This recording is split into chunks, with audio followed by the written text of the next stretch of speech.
All right. So just a quick background of me. I got some photos, to just kind of help you picture what I'm talking about, and some videos. I was a tiny houser since 2016, owned a chimney company, and co-owned a tree company in upstate New York, specifically around the capital region. In college, I was a nutrition, business, and phys ed major, senator in college, and fitness instructor and wrestling coach, among other things. Did not ever intend to, storm the Capitol. Didn't know we were even going to the Capitol on January 6th. This was actually my first political rally that I had attended. My schedule just lined up, and my friends had told me, Antifa members had attacked people the previous 2 Stop the Steal rallies. This was the 3rd Stop the Steal rally, and like many people, I was prepared to defend myself that day. Fortunately, unlike a lot of people, you don't see me with knee pads and helmets and other things that you see that they claim was there to, people brought this stuff to fight an armed police force that's most well-equipped to deal with riots, along with National Guard, which should have been there if it weren't for Pelosi. But as the prosecutor shared, I had come dressed, prepared for war, with a helmet. And this is the helmet that they're referencing. It's made of yarn. I thought, this is amazing, opening first statement. They said, and I just start bursting out laughing. They didn't like that. But you can test it for yourself afterwards. It's not going to protect you from really anything except for the cold, which is what it was intended for, and to make people laugh. So, do we have a photo of one of my tiny houses when the truck, I love that little truck, little red truck stuff I sent you guys. Yep. So that's me before I was wrapped up in a, forgive the duck face, but yep, that's me before January 6th. Just enjoying my life on 180 acres of an old strawberry farm. Very minimalist life. So I went to the Ellipse, and I wanted you to show, this wasn't a person prepared for war. I've got a video of that day, just a minute long. You should see the video somewhere there on one of the things I sent you guys. Although that's me at the Ellipse next to Trump, but got in, didn't have any weapons on me, wasn't intending to storm the Capitol. And we'll get into the conditions after this. I just want to give you an idea of where my mind was at. It's one of those. Yeah. Sorry. Not going to work? That's okay. Well, let me know if that works, please. But anyhow, I was having a good time at the Ellipse. Didn't even know we were going down to the Capitol until Trump said we were going to peacefully and patriotically march down to the Capitol to let our voices be heard. No idea. Most people don't realize that as Trump is still speaking, there's the chaos that's starting at the Capitol, which we now know that some agents, and my favorite evidence is William Pope's prosecutors. I saw that, read that in jail, and these people are telling people to go past the barricades, helping people go past it, telling people to climb up the stairs that I and, for instance, Guy Reffitt and many others would later climb up, and then telling people to go inside the Capitol. And some people ask, why would you think you were allowed inside the building? Well, aside from the police officers there we go. Besides the police officers seeming like they were welcoming us, at least where I was. They always show these images of the tunnels, but it's such a confusing place. It's called People's House. And this isn't just a random excuse. Actually, the judges, if they were to look at their own precedent, their own cases of the decades past, they've agreed that this place is so confusing that the saying of ignorance of the law is no excuse is actually basically null and void. They have knowingly factors, which prove that you have to show that somebody knew they were actually trespassing or being disorderly, and almost all the charges in the Capitol and even DC, because of how confusing it is for people, they said it's just not right to do this here because so many people are confused about this.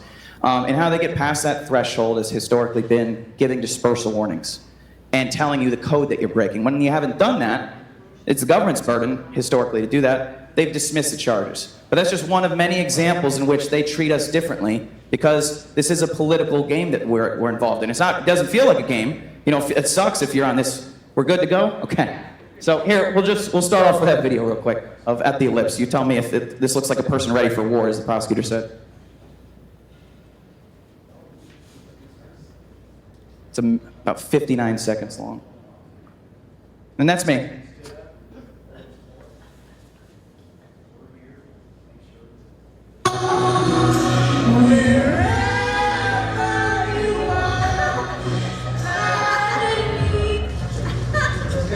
Secret Service, let me in through a separate entrance. I felt very honored. I don't know if this was my first rally. Well, these are the girlfriends of the singers.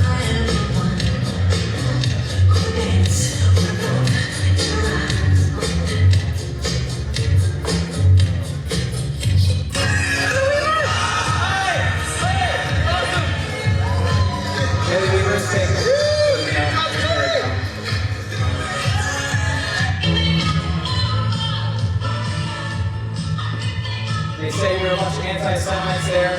Half my family's Jewish. I was getting ready to move to Israel in 2016 because I thought Clinton was going to win. No, doesn't really fit the narrative there either. And I think that's basically it. So, anyway, when I got down to the Capitol, lots of people don't realize because the prosecutors. I went to trial, and it's got 7 prosecutors over there, and then there's just me with paper and a pen until they deemed that was too dangerous, and they took it and gave me a yellow highlighter. Which I don't know if you've ever written on, read on paper through a highlighter, but it's kind of hard to see. So I just wanted to show you one other video of my interactions with police in maybe like 30 seconds. It's the other one I sent you guys. Give me a thumbs up when you guys are ready with that. But I'll tell you a little bit about that. When I get down to the... 1 second, please. Yep. So when I get down to the grounds, a lot of people don't realize, some of us here probably realize, but a lot of people out there that have just been shown the same images, they're not really understanding that all these barricades, mostly orange mesh, plastic that you can just rip off and they literally may disappear within a minute in some places, that's all gone. This is an area where most people hadn't been before. You got people from all the other other states around the world and even other countries. And I'll give an example. I'm in New York, near Albany. At any time of the day, you can go up and you can physically touch the building. So they're saying we should have known that we shouldn't have been there. No. In the communist state of New York, I'm allowed to do that. Why would I think anything else at a place called the People's House? Another example is Michigan or Texas. My understanding is you can actually have guns on the grounds. So maybe people have that idea of, hey, I've just been in Texas or I've just been in Michigan. Why wouldn't I be able to have something less than that? Or even, for instance, we know a couple instances of people that use guns, which we get cringy about. But the good thing is, the people that love guns, despite that we were getting incited and attacked, we didn't use them. That's the main thing that we should take in and consider when we're talking to Democrats that try to bring this arguing point up.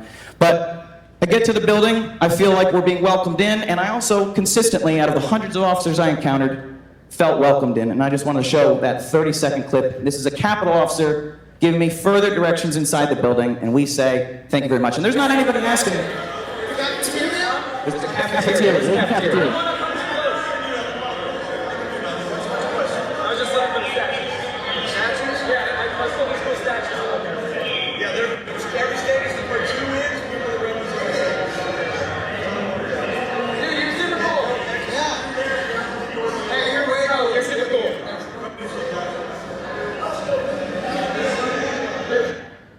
So there's a Capitol officer, one of many, giving me further directions inside the building. Earlier I had been told I wasn't going to be arrested for going inside. Didn't know if it was because they were with us or I don't know what the heck was going on. It just looked like there's probably some pretty epic photos in there, and I got some. And one of them is one other photo with the police officers outside. They also made me feel welcome. Can we show that one? So fun fact, in trial they let you name your exhibits, and I thought this is so fun. I got to make this fun. And this is called Exhibit 2-A. Yep. Getting Sexy Wit Da Popo. That's an actual court exhibit.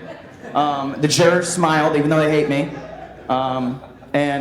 So you can see there, they were letting me take sexy poses with them, and they had no objections, nor did they tell me. In fact, the only person that told me, indirectly, to leave that day, and the prosecutors hated this and objected immediately, is Donald Trump.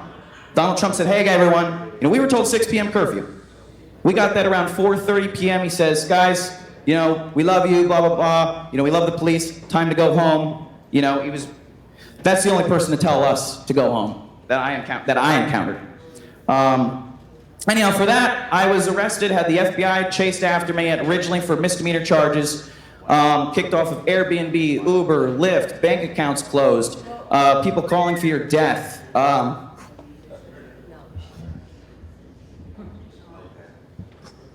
3 years in prison. And not just prison, domestic terrorist wings, where a year and a half, sorry, you're not allowed to see your family or friends And, you know, it's just, I got some actual videos that I snuck out from the prison, and I was actually attacked over this. I don't want to play the whole thing, but there's multiple videos. And you'll see they didn't give us haircuts or shaves, so the only option you could have, you wanted to look not crazy for your bond hearing, you gotta chemically burn your hair off, which sometimes leaves second-degree burns. So if we could show just a little bit, there was a link I think I sent to you guys, and actually Kara Castronova is the one that helped me. I don't know if she's still here. She spoke earlier. She helped get those up. Let me know if we got that. If not, it's you can Google it in DC jail videos, Gateway. You have to type all this stuff in because they suppress it. DC jail videos, Brandon Fellows, Gateway Pundit. You got to type all that in order to find it easily. Or you can use DuckDuckGo. Anyhow, I was hoping to show some of that because I look pretty rough there. No? None of those two, it was a link. It was like a Rumble thing, I think. Yeah. And let me know too if I'm going over, you guys let me know. I can happily speed it up. Brandon Fellows, DC jail videos, Gateway Pundit. Anyhow. Sorry, BRANDONFELLOWS. So, aside from that, though, I've spent 6 months in solitary. Lots of times, I think the longest I went without being allowed to shower was 9 days. Sometimes you get left in there for 4 or 5 days without them, you know, your toilet gets clogged. You stay there, and as if poop didn't smell bad enough, imagine rotting poop.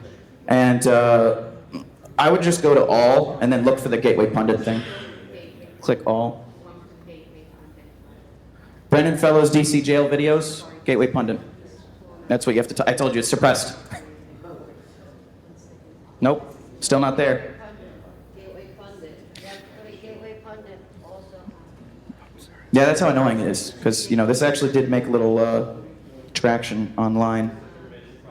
Mm-hmm. Perhaps. Got it? Even that. Well, anyhow, I was originally facing, they were telling me early on I was facing 33 years in prison, and then they come to you with these 5-year plea deals, even 18-month plea deals. Okay, well, that's new. Well, I look absolutely horrendous there, and there's different videos of my time in there that's very interesting that it's blocked. Anywho, I ended up going to trial. They found me guilty, though they did say the marshals said, wow, I was very surprised it took them 3 days to find you guilty. You know, we've seen that people get found with 7 times the amount of felonies guilty in like under 3 hours. But I just wanted to say our trials here, you know, just because people say we were convicted here, this is, as Trinis was sharing earlier, it's the worst place to have trial. Studies where 84% said they find anybody with January 6th related charges guilty. Compare that to another Democrat stronghold of Atlanta, Georgia, another place that had charges pending against Trump. That was 54%. So a 30% drop. And think about that, that's people being honest. Because there's people around here, there's billboards, you know, we can't let January 6th happen again. They're having events at the parks. And this city is 10 square miles. They're grabbing people, if they haven't already been in a jury, they know somebody in a jury. And these people are looking at us, you know, you ask them the question during voir dire, the question asking stage of trial, hey, were you negatively affected by January 6th? Everybody raises their hand. I mean, that's just not, you're not supposed to have victim jurors. We need to change a venue. And one quick thing I want to bring up too is we can draw a lot of similarities from, you know, this was the largest criminal investigation in American history. We can draw similarities from another, at the time, largest criminal investigation in American history. And those are the people targeted after. You got it? Oh, okay, gotcha. That's the people from the that were charged for, you know, colluding to assassinate Abraham Lincoln. They were all found guilty. They had a jury here. They felt like they were victim jurors, you know, the people that had dealt with that. And then a year and a half later, one of the woman's son who was hung from that conviction, John Surratt, gets moved outside of the district because they said it's not proper to have the trials here. So I know some of us, like myself, are going to be seeking to appeal what is now left for me misdemeanors. I think we need to also push for 2 things to wrap this up. We need to push to get the trials out of DC for those of us that are looking to go on this, because we're looking to make precedent to try to stop this. It's not just enough, okay, it's over. We need to fix it in multiple ways. But the second thing I just want to bring up is that I've been forced to live here in DC for 7 months. I've been allowed to go home, and even this period of time, despite the support that I've had out here, even though I'm not from here, has been essential. And there's going to be a lot of people coming out. They're going to need help in various ways. So I just want to, let you guys know to pray for them and help us support them in any ways that you guys can. My best way is I recommend Gifts and Goes for the individual people. So yeah, that's what I got to say. Sorry we're a little disorganized, but yeah. And then Brandon, thank you so much. This guy, I had to wait years actually to meet this guy. I talked to him on the phone early on. This is one of the guys that we knew what was happening to him was just so wrong, like everybody else, but it's just one of the cases that became very personal to me through a mutual connection some years ago. So thank you, Brandon. It's really an honor to see you. Thank you. Thank you, guys. Of course, you saw the horrors and atrocities of Brandon Fellow's actions that day. So I appreciate people that have had the chance to somehow take this in stride and almost laugh along the way, as much pain as they've been through. So that kind of spirit, I think, is indicative of who we are, emblematic of what we are as the American people. The spirit that could not be crushed, the will that would not be bent, the knee that would not be bent, and who we stand to be, what we aspire to be as Americans.